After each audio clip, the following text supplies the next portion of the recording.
सास की बिगड़ती स्थिति को देखकर प्रिया दुखी थी। वह माँ जी को भरपूर सुख और आराम देना चाहती थी, पर घर में काम इतना अधिक रहता था कि वह चाहकर भी माँ जी की सेवा के लिए पूरा समय नहीं निकाल पाती थी। जब से एक दुर्घटना में मधु के पैर की हड्डी टूटी, वह सामान्य नहीं हो पाई थी। चूँकि ऑपरेशन द्वारा पैर में नकली हड्डी डाली गई थी, जो उन्हें जब तब बेचैन कर देती और वह दर्द से घंटों कराहती रहती। कहती, बहू, डॉक्टर ने मेरे पैरों में तलवार तो नहीं डाल दी, बड़ी चुप रही है। दोनों बेटे उन्हें विश्वास दिलाते कि वे उनके पैर का ऑपरेशन दोबारा से करा देंगे, चाहे कितने भी रुपए क्यों ना लग जाएं। मधु झुंझला उठती, मेरे बूढ़े जिस्म को कितनी बार कटवाओगे? साल भर से यही कष्ट तो भोग रही हूँ। पहले दुर्घटना, फिर ऑपरेशन, कब तक बिस्तर पर पड़ी रहूँगी? डॉक्टर से जब उनकी परेशानी बताई जाती तो वे आश्वासन देते कि उनका ऑपरेशन संपूर्ण रूप से सफल हुआ है, उन्हें धीरे धीरे सहन करने की आदत पड़ जाएगी। मधु बैत के सहारे धीरे धीरे चलकर अपने बेहद ज़रूरी काम निपटाती, परंतु उनका हर काम बड़ी मुश्किल से होता था। वह रसोई घर में जाने का प्रयास करती तो छोटी बहू प्रिया उन्हें सहारा देकर वापस उनके बिस्तर पर ले आती और थाली परोसकर उन्हें वहीं बिस्तर पर दे जाती। बेटे कहते, माँ, दो बहुओं के होते हुए तुम्हें रसोई में जाने की क्या ज़रूरत है? मधु दुखी स्वर में कहती, कब तक बहुओं पर बोझ बनी रहूँगी? बेटों ने माँ की सेवा करने के लिए एक नौकरानी की व्यवस्था कर दी, परंतु बड़ी बहू रीना के काम ही इतने अधिक हो जाते कि नौकरानी को मधु की तरफ ध्यान देने की फुर्सत ही नहीं मिल पाती थी। रीना चाहे कुछ भी करे, उसके खिलाफ बोलने की हिम्मत पूरे घर में किसी के अंदर नहीं थी, क्योंकि वह धनी घर से आई थी। घर में आधुनिक सुविधाओं के साधन, फ्रिज, रंगीन टेलीविज़न और स्कूटी आदि सामान अपने साथ लाई थी। नगद रुपए भी इतने मिले थे कि छत पर बड़ा कमरा उसी से बना था। घर के लोगों के दब्बूपन का भरपूर लाभ रीना उठा रही थी। वह घर के कामों में हाथ ना बटाकर अधिकांश समय अपने कमरे में रहती थी और नौकरानी रीना को पुकारकर ऊपर ही अपने लिए चाय, बच्चों का दूध मंगाती रहती। प्रिया ने नौकरानी पर सख्ती बरती, तुम्हें माँ जी की सेवा करने के लिए रखा गया है तो वही करो, फालतू का काम क्यों करती हो? रीना प्रिया की बात से चिढ़ गई। प्रिया का मायका उसके मुकाबले कुछ भी नहीं था। फिर जब घर के लोग कुछ नहीं कहते तो वह कल की आई छोकरी कौन होती है मुँह चलाने वाली? रीना ने ऊपर से ही लड़ना शुरू कर दिया कि वह छोटे बच्चों का साथ होने के कारण नौकरानी की ज़रूरत उसे अधिक है, ना कि माँ जी को। घर में फूट ना पड़े इस डर से माँ जी ने सबसे कह दिया कि वह बगैर नौकरानी के अपना काम चला लेंगी। उनका काम ही कितना होता है। प्रिया को सास में अपनी माँ नजर आती। वह उन्हें घिसट घिसट कर पूजा का कमरा धोते व कपड़े धोते देखती तो दुखी हो जाती। वह जेठानी से भी लगाव रखती और पूरे परिवार की एकता बनाए रखने का भरसक प्रयास करती थी। मगर रीना की नज़रों में प्रिया उसी दिन से आग की किरकिरी बन गई थी। वह उसके खिलाफ बोलने का मौका ताकती और जब मौका मिलने पर बोलना शुरू करती तो उसकी सातों पुश्तों को कोस डालती। प्रिया फिर भी शांत रहती और अपने आप को सामान्य बनाए रखने की कोशिश करती रहती। आशीष कहता, तुमने भाभी के खिलाफ बोलकर उनसे दुश्मनी पाल ली। जब भैया कुछ नहीं कहते तो तुमने क्यों कहा? मुझसे माँ जी का कष्ट देखा नहीं जाता। फिर नौकरानी माँ जी के लिए रखी गई थी। वह इस घर के मालिक हम नहीं, भैया भाभी हैं। वे जो चाहे कर सकते हैं।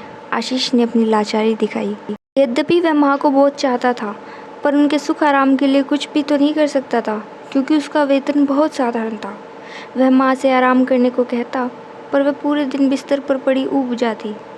वह दुर्घटना से पहले की अपनी दिनचर्या में भी अब भी उसी प्रकार जीना चाहती थी। एक दिन आशीष ने अपनी माँ को पूजा घर की सफाई करते देखा तो सख्ती दिखाते हुए बोला, माँ, मिट्टी पत्थर के इस भगवान पर फालतू का विश्वास करना छोड़ दो।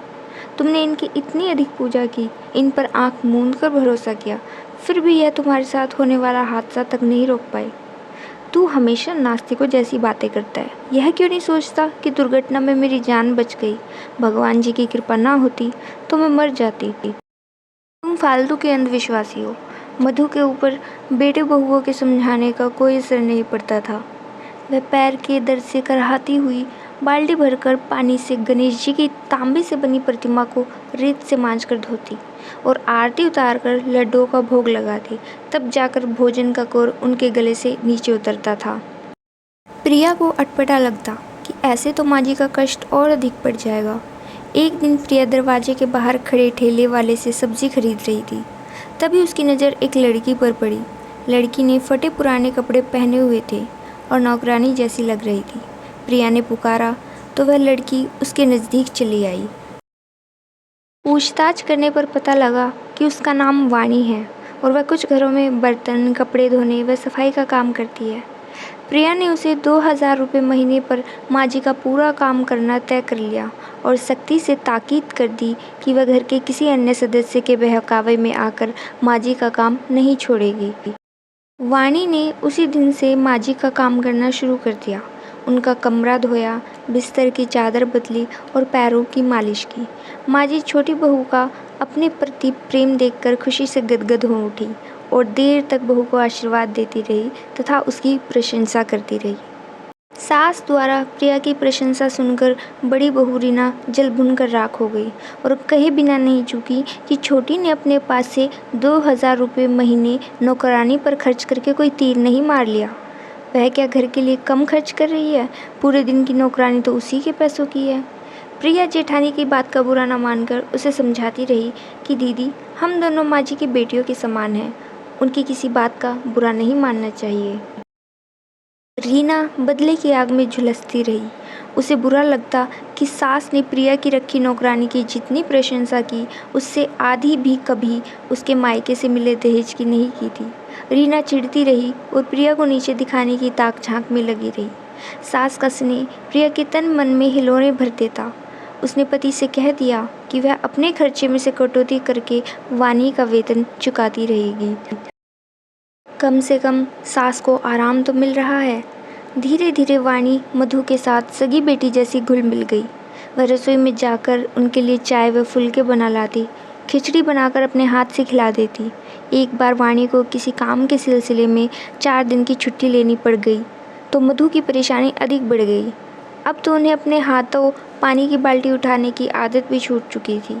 ऐसे में पूजा घर की साफ धुलाई किस प्रकार से की जाए? प्रिया की भी हालत ऐसी नहीं थी कि वह कुछ काम कर सके, क्योंकि वह गर्भावस्था में चक्कर और उल्टियों से परेशान थी। फिर डॉक्टर ने उसे वजन उठाने के लिए मना कर रखा था। माँ की परेशानी को देखकर बेटों ने उनके पूजा घर में ताला लगाते हुए कह दिया, कभी 2-4 दिन गणेश जी को भी तो आराम कर लेने दो, वाणी आएगी तो साफ धुलाई करा लेना। पूजा घर में ताला डले अभी तीसरा दिन ही बीता था कि उस बंद कमरे से आती बदबू के कारण घर में बैठना कठिन हो गया। शायद कोई चूहा मरकर सड़ गया था। माँ की चिंता व बेचैनी देखकर बेटों ने पूजा घर की चाबी माँ को थमा दी और अपने काम पर चले गए। गणेश जी की प्रतिमा से चिपक कर सड़ चुके चूहे के जिस्म पर रेंगते कीड़ों को देखकर किसी की भी हिम्मत पूजा घर की सफाई करने की नहीं थी। ऐसी गंदगी को कौन हाथ लगाए? घर के लोगों ने जब जमादार को बुलाकर चूहा फेंकवाने की बात की तो माँ जी बिदक गई और बोली, हमारे पूजा घर में जमादार के जाते ही उसकी पवित्रता नष्ट हो जाएगी। जमादार तो साक्षात चांडाल का रूप होता है। वह बेटों पर क्रोधित होती रही कि यदि वे पूजा घर में ताला बंद नहीं करते तो वहाँ चूहा नहीं मरता। बेटे कहते रहे, तुम थाली भर भर कर लड्डू गणेश जी को भोग लगाती हो, तभी पूजा घर में इतने अधिक चूहे हो गए हैं। और ये कैसे भगवान है जो चूहों से अपनी रक्षा नहीं कर पाए तो अपने भक्तों की रक्षा कैसे करेंगे? माँ और बेटों में सड़े चूहे को लेकर वाद विवाद चलता रहा, पर मधु किसी भी प्रकार नीच जाति के आदमी से गणेश जी की प्रतिमा का स्पर्श कराने को तैयार नहीं हुई। पूरा दिन घर के लोग पुरानी नौकरानी को डांट डपट कर मरा चूहा उठाने को तैयार करते रहे, पर वह कहती रही, यह काम वाणी का है, वही करेगी। अगले दिन सुबह वाणी आई तो सभी ने चैन की सांस ली। वह आते ही पूजा घर की सफाई में जुट गई। उसने तुरंत फुरंत चूहा उठाकर फेंक दिया और गणेश जी की प्रतिमा को पहले तो रेत से रगड़ रगड़ कर साफ किया, फिर साबुन लगाकर नहलाया, फिनाइल डालकर पूजा घर की धुलाई की। वह कई अगरबत्तियाँ जलाकर गणेश जी के सामने रख दी। मधु मुग्ध भाव से वाणी की तरफ देखती रही और उसके काम की सराहना करके बार बार प्रशंसा करती रही। वाणी सफाई का काम पूरा करके 2 गिलासों में चाय डालकर ले आई। एक माँ जी को थमा दिया और दूसरा अपने मुंह से लगाकर चाय पीती हुई लापरवाही से बोली, अम्मा क्यों हमारी इतनी तारीफ करते हुए मरा चूहा हम नहीं फेंकेंगे तो कौन फेंकेगा? सफाई करना तो हमारा खानदानी काम है।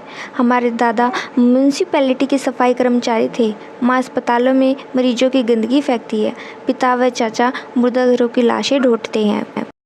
वाणी के मुंह से उसके खानदान के बखान को सुनकर माँ जी की बोलती बंद होने लगी। वह लड़खड़ाती जबान से पूछने लगी, वाणी तेरी जाति क्या है? हम वाल्मीकि हैं माँ जी। वाणी ऐसे बोली जैसे कितनी बड़ी पंडा पुरोहित हो। वाल्मीकि यानी कि जमादार? हाँ अम्मा, आप चाहे जो कह लो, वैसे हम हैं तो वाल्मीकि। आपने रामायण में पढ़ा होगा कि वाल्मीकि के आश्रम में सीता माता रही, उनके लव कुश वहीं पैदा हुए। वाणी की बातें मधु के कानों से टकराकर वापस लौट रही थी। एक ही बात उनकी समझ में आ रही थी कि वाणी अछूत कन्या है और उनके पूजा घर की सफाई अब तक उसी के हाथों से हो रही थी। हाय, सब कुछ अपवित्र हो गया। माँ जी करा उठी थी। प्रिया रसोई घर से वाणी की तरफ लपकी कि किसी प्रकार से इसे चुप करा सके, पर वाणी तो न जाने क्या क्या उगल चुकी थी और सक पकाई जड़ पड़ी माँ जी से वह पूछ रही थी, क्या हुआ अम्मा? रीना को आज बदला चुकाने का अवसर मिला था। फटाक से आकर उसने वाणी के गाल पर जोर से तमाचा जड़ दिया। कलमूही कैसी भोली बन रही है, पूछ रही है क्या हुआ? अरे क्या नहीं हुआ, तूने माँ जी का सारा धर्म भ्रष्ट कर दिया। गलती तो सारी छोटी बहू की है, जानबूझकर घर में जमादारिन को ले आई, रीना डांटने के अंदाज में बोली। रिया भय से थर थर काँप रही थी।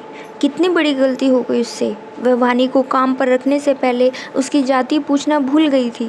वह सास के पैर पकड़कर रोने लगी। माँ जी, मुझे माफ़ कर दीजिए, बहुत बड़ी गलती हो गई मुझसे। वाणी भी रो रही थी। बड़ी बहू ने इतनी ज़ोर से तमाचा मारा था, उसका गाल लाल हो गया था। उस पर उंगलियों के निशान उभर आए थे। अच्छा, अब हम चले अम्मा, हमसे गलती हो गई। हमने मरा चूहा फेंक कर गलती की, अपने खानदान की प्रशंसा करके गलती की। हम अपनी गलती की माफ़ी मांगते हैं अम्मा, अब हमें अपनी पगार भी नहीं चाहिए। वाणी उठकर दरवाजे की तरफ चल दी। माँ जी को जैसे होश आया, लपक कर वाणी का हाथ कसकर थाम लिया और बोली, अम्मा को किसके सहारे छोड़कर जा रही है?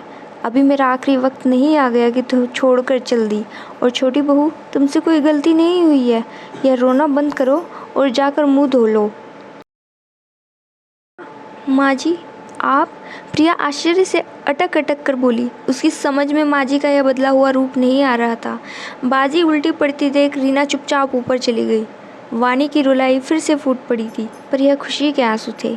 अम्मा, तुमने मुझे माफ़ कर दिया, मैंने तुम्हारा पूजा घर अपवित्र कर दिया था। वाणी को जैसे विश्वास नहीं हो रहा था कि उसकी नौकरी बनी रहेगी। किसी ने कुछ अपवित्र नहीं किया, माँ जी निर्णयात्मक स्वर में बोली। अपवित्रता तो मेरे मन में थी, जो हमेशा के लिए निकल चुकी है। जा बेटी। वाणी, तू रसोई घर में जाकर अपने हाथों से मेरे लिए व अपने लिए रोटी सेक कर ले आ। आज हम दोनों एक साथ बैठकर खाना खाएंगे। वाणी दौड़ती हुई रसोई घर में चली गई। माँ जी प्रिया से कह रही थी, आज से सारी छुआछूत बंद। इस वाणी ने बेटी से बढ़कर मेरी सेवा की है, ज़रा सी बात पर कैसे निकाल दूंगी? और अगर ये चली गई तो मैं जीऊँगी कैसे? मेरी सेवा, मेरी देखभाल कौन करेगा? छोटी बहू, तुम्हारी यह खोज मेरे लिए बहुत लाभदायक साबित हुई है। वाणी ने मेरी बेटी की कमी पूरी कर दी। प्रिया मन ही मन मुस्कुरा रही थी। जेठानी चाहे कितनी भी कोशिश कर ले, माँ जी के प्यार का पलड़ा उसी की तरफ भारी रहेगा।